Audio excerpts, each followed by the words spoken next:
We are here to learn how to use appearance. It's pretty easy to customize your avatar's appearance. Once you've gotten started, you can right click and choose appearance. That can be an easy way, or you can go to edit and appearance. Same thing, when you do it, you start spinning and it comes up like this. Okay, some things are really self-explanatory. Let me zoom in by clicking and dragging myself so you have a closer view. For example, height. Yeah, that's going to make me short. These little preview windows, they can take a little bit to load, but yeah, I'm short, I'm tall, I'm short, I'm tall. Eyes are funny because you can express concern like, oh, big eyes, can't see, big eyes. That's not always true, but I'm just being silly. And what you can also do is you can click on the squares to move them in increments of 10. Well, you're supposed to be able to. I think this feature was taken out. Oh, what an embarrassment. Okay, let me move on to the next thing. You can switch here between male and female. See, changes the musculature and chest section, obviously. You can click randomize to totally randomize your features. It usually does not work well, and if you screw up, do not hit save. Hit close and don't save if you're not pleased with that. But it's up to you because avatars are a form of self-expression. Let's go back into appearance now. I'm going to show you a few more things you can do with this. With clothes you can modify. For example, I'm wearing some of the new resident clothes that come included. If I went to something like my pants, they're green. Well, they originally weren't. I tinted them. These will be available if the clothes are modifiable. If you don't see, that means they don't have mod permissions. So I can click to open this color picker, and we can go ahead and make pink like the top, orange, whatever. But I like green, so I'm just going to cancel that. Undoes the change, right? You can change the pants length, and you can do this. There's just a lot of sliders. It can be very intimidating at first. It can take a lot of time, but when you've finished customizing, at least for that round, I mean, there's always more. As you live your second life, you'll probably be inclined to do a lot of things. Then it's a lot of fun. Now notice how I'm bald in here, but I have hair here. Why is that? Well, that's specifically because I'm wearing prim hair. Prim is different from the normal default sort of, okay, I'll show you what it is. If I were to increase my hair volume here, you see it pops up the top. This is default avatar mesh hair, but a lot of residents, they prefer prim hair because of level control and detail you can get, as opposed to this. They are sliders, but it's often hard to say, I want my strands to flip backward like that. Well, I don't want to save that, of course, because I look crazy in a crazy way. I can go and click this, you see, and I can edit it. I can change the colors. It's probably going to look a little silly here. Just notice there's a sort of a wireframe. I can go under tools and you can have show hidden selection to make that easier. Chuck that back on though. Back off. And then go to texture here and notice I can make different colors. It would change my hat too because you notice my little beanie is part of that. But I can select individual prims, edit linked parts. I can select one strand in here, and I say I want to be pink in front. Well, you sure can, baby. Select, and then I can close that off, and then there we go. Now onwards to more. What are you looking up for? Down? More fun to be had. If you open your inventory, this is an old trick I love. You type worn, starting with an open bracket to show everything you're wearing, including the prims, the primitive objects, and of course your regular clothing. You cannot take body parts off, so don't expect to right-click your eyes and take them off. You can't remove them, but you can switch them with another. So if I search my inventory for eyes and I want to change my eyes, let me zoom up so you can clearly see what happens and say there's something like, Hello Kitty eyes, whatever that is. I don't know. Just double click it, and in a few, briefly, oh yeah, you see it's changed. The irises are different. I can click another one. Just give it a few seconds to load. It can take some time. It can really take some time. There, it's changed.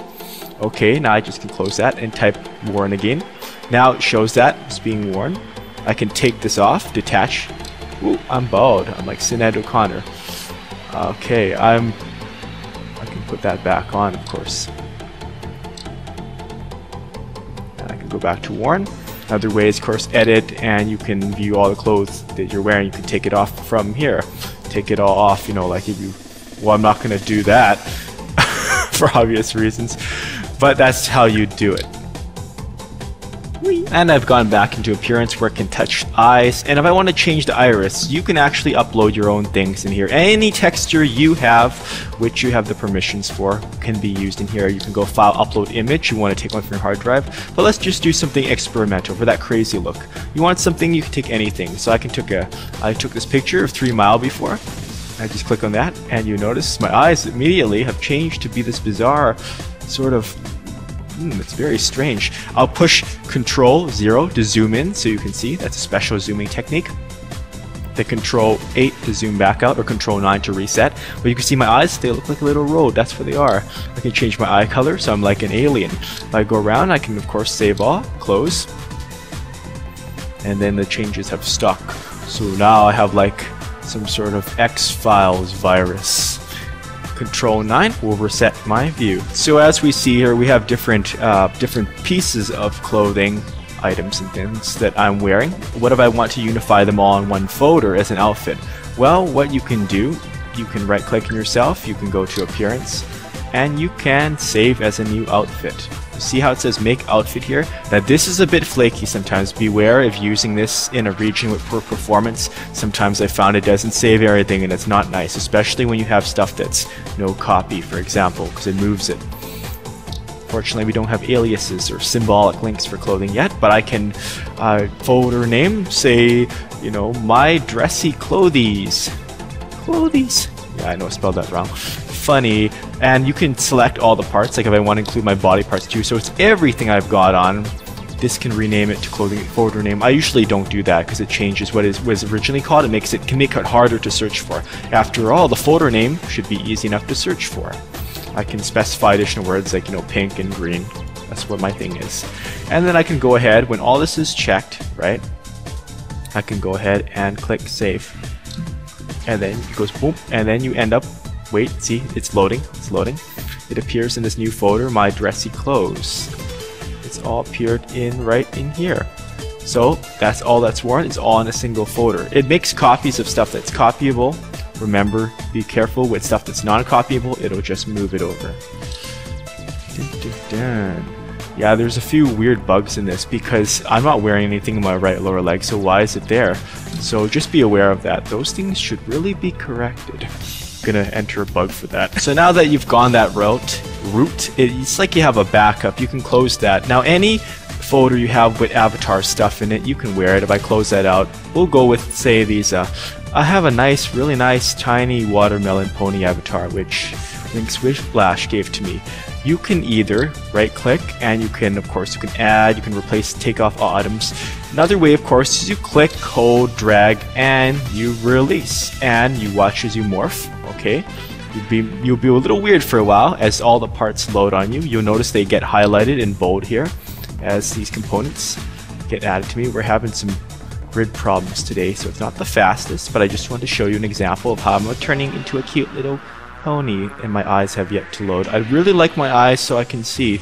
That's pretty important. There we go. So we have this cute little pony, My Little Pony. Dun, dun, dun, dun. No, I didn't really watch that show. I was a Transformers person. But anyway, I can just close this, and any other avatar folder, like I said, if you want to go back to the other one, you can write. Let's actually replace. I'll show you the other way. Right click and replace. That could be easier for some people, and I am back.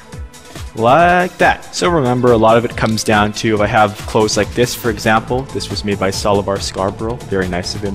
I can just double click that and I will wear it. It says worn, and it should appear shortly. You see, it changes my top. If I want my bottoms like that, my pants, it'll replace the pants. And remember, you have several layers of clothing. You can mix and match them. That's really fun to come up with your own customized look, because remember, it's your personal creativity when you are customizing your appearance in Second Life. And thank you for watching.